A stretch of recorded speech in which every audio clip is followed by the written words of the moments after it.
Hello guys. चलिए Bihar state 2025 का आज हम लोग क्वेश्चन सॉल्व करेंगे। ये प्रीवियस ईयर क्वेश्चंस हैं, तो एक एक करके देखेंगे और उसको सॉल्व करने की कोशिश करेंगे। तो पहला क्वेश्चन देखते हैं। पहला क्वेश्चन है हमारा, what is the main purpose of the inheritance in the object oriented programming ओप।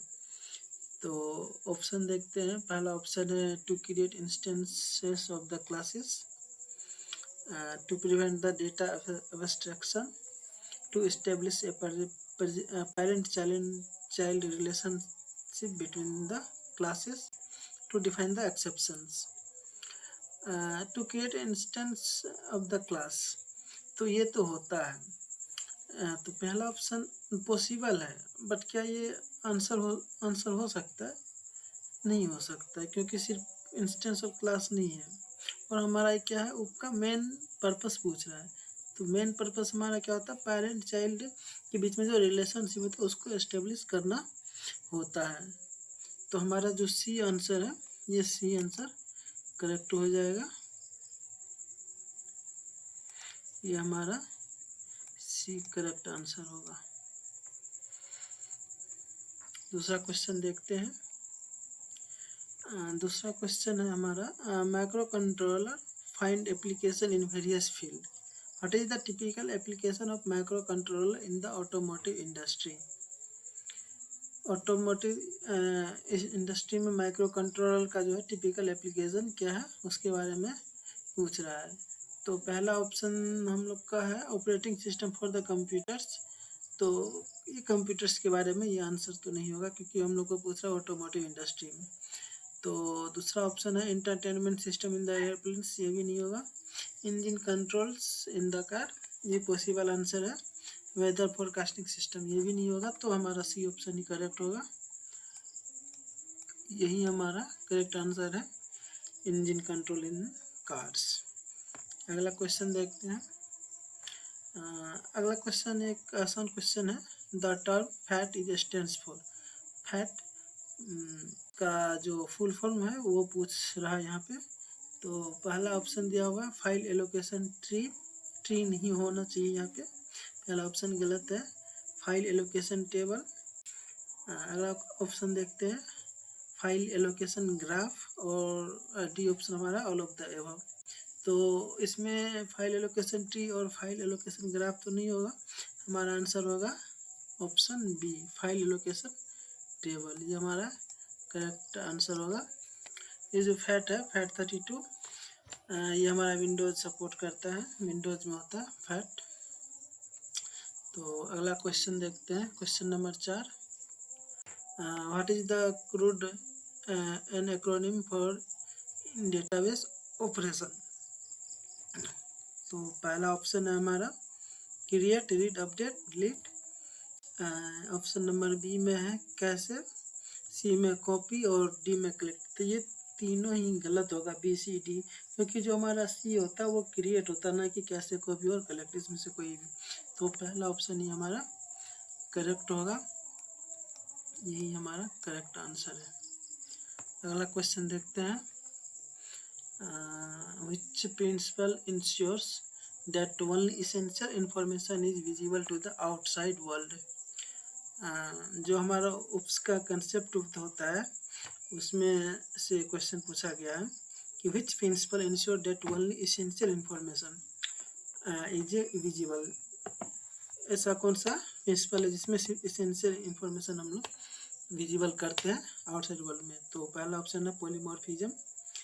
दूसरा ऑप्शन है इंफॉर्मेशन हाइडिंग। तीसरा ऑप्शन है इनकैप्सुलेशंस। और चौथा ऑप्शन हमारा एब्स्ट्रैक्शन।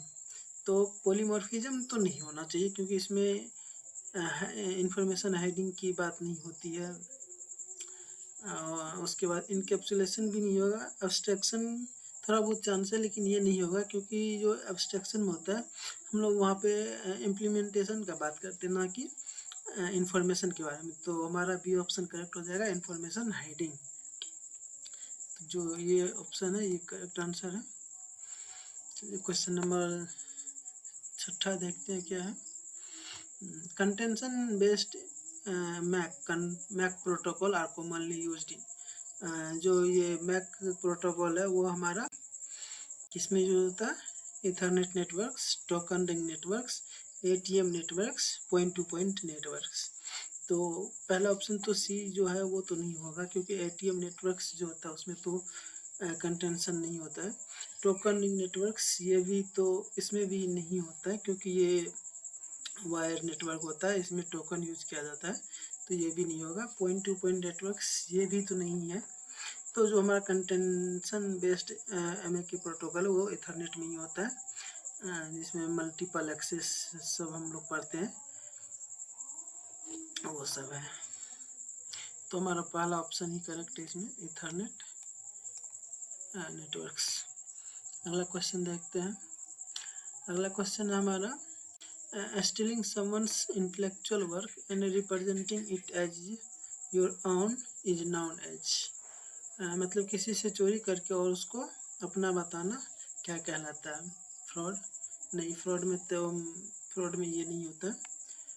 फ्रॉड में क्या होता है, किसी की जानकारी प्राप्त कर लेते किसी अदर तरीका से, वो फ्रॉड होता है। आइडेंटिटी थेफ्ट में क्या होता है, किसी की आइडेंटिटी हम लोग चोरी कर लेते हैं, वह आइडेंटिटी थेफ्ट होता है। ऑनलाइन स्टीलिंग, ये ऑनलाइन चोरी है, ये भी नहीं होगा। प्लेगरिज्म हमारा पॉसिबल आंसर है, क्योंकि प्लेगरिज्म में होता क्या है, किसी का जो इंटेलेक्चुअल वर्क होता है उसको क्या करते हैं हम लोग, चुरा के और अपना बताने लगते हैं किसी के सामने, तो उसको बोला जाता है प्लेगरिज्म। तो इसका करेक्ट आंसर डी होगा, प्लेगरिज्म। क्वेश्चन नंबर 8 देखते हैं क्या है हम लोग का। क्वेश्चन नंबर 8 है, even with the two factor authentication users में still be vulnerable to which attacks. मतलब हमारा जो टू फैक्टर ऑथेंटिकेशन है, इसको यूज करने के बावजूद भी हम किस अटैक के शिकार हो सकते हैं? तो पहला ऑप्शन है हमारा स्क्रिप्टिंग, दूसरा है क्रॉस अटैक, तीसरा है man in the middle attack, चौथा है रेडियंट। तो स्क्रिप्टिंग तो नहीं होगा, क्योंकि हम लोग टू फैक्टर ऑथेंटिकेशन यूज कर रहे हैं, तो ये तो नहीं हो पाएगा। क्रॉस अटैक भी नहीं हो पाएगा, क्योंकि यहाँ पे टू फैक्टर ऑथेंटिकेशन लग रहा है, ये सब क्लाइंट साइड है। और ये man in the middle attack, ये हमारा पॉसिबल आंसर है, क्योंकि man in the middle attack जो होता है वो क्लाइंट और सर्वर के बीच में अटैक किया जाता है। तो यहाँ पे हमारा पॉसिबल है कि यहाँ अटैक हो सकता है, तो ये हमारा जो है करेक्ट आंसर होगा। और ये सी होगा, ये भी नहीं होगा, ये भी गलत है, ये भी नहीं होगा, ये भी नहीं होगा, सिर्फ हमारा सी करेक्ट आंसर है। नंबर क्वेश्चन देखते हैं क्या है। What is the term for the ability of the class to provide different implementation of a method based on the input parameters? ये भी UPS का क्वेश्चन है। इसमें पूछ रहा है इनपुट पैरामीटर के बेसिस पे जो डिफरेंट इम्प्लीमेंटेशन देता है उसको क्या कहते हैं? तो पहला ऑप्शन है हमारा ओवरलोडिंग, दूसरा ऑप्शन है पॉलीमॉर्फिज्म, तीसरा है इनहेरिटेंस और चौथा है इनकैप्सुलेशंस। तो यहाँ पे मेथड के बारे में पूछ रहा है, तो फिर हमारा ये इनहेरिटेंस और इनकैप्सुलेशन तो हमारा आंसर नहीं होगा, ये दो ऑप्शन तो हमारा नहीं होगा। पॉलीमॉर्फिज्म एक पॉसिबल आंसर है, ये हो सकता है, लेकिन इसमें एक ऑप्शन दिया ओवरलोडिंग, तो हमारा जो मोर स्पेसिफिक आंसर होगा ये ओवरलोडिंग ही होगा, क्योंकि पॉलीमॉर्फिज्म जो है इसमें ओवरराइडिंग भी आता है, तो वो आंसर नहीं है, क्योंकि जो ओवरलोडिंग आता है उसी में हमारा मेथड जो है उसको ओवरलोड किया जाता है डिफरेंट पैरामीटर के साथ। और ओवरराइडिंग में क्या होता है, वो इनहेरिटेंस में आता है, उसको हम जब क्लास को इनहेरिट करते हैं तो उसमें मेथड को ओवरराइड किया जाता है, तो वो हमारा नहीं होगा। इसमें पूछ रहा है कि इनपुट पैरामीटर्स के बेस पे, तो हमारा ओवरलोडिंग ही यही हमारा करेक्ट आंसर होगा। अगला क्वेश्चन देखते हैं। अगला क्वेश्चन है the length of an IPv6 address is. बहुत आसान सा क्वेश्चन है, इसका जवाब आप लोग भी दे सकते हैं। पहला ऑप्शन होगा हमारा 32 बिट्स, दूसरा 64 बिट्स, तीसरा 128 बिट्स और चौथा ऑप्शन है 256 बिट्स। तो जाहिर सी बात है IPv6 में 128 बिट्स ही होगा, क्योंकि ये जो है ये सब गलत है। जो 32 बिट्स है ये हमारा IPv4 का है, ये IPv4 का है। ये किसी का नहीं है, ये भी किसी का नहीं है, ये सिर्फ आंसर। तो 10 का आंसर सी हो जाएगा, 128 बिट्स फॉर द IPv6। अगला क्वेश्चन, चलिए यहीं पे हमारा क्वेश्चन ख़त्म होता है। फिर मिलेंगे हम आगे अगले क्वेश्चन के साथ। तब तक के लिए बाय, थैंक यू।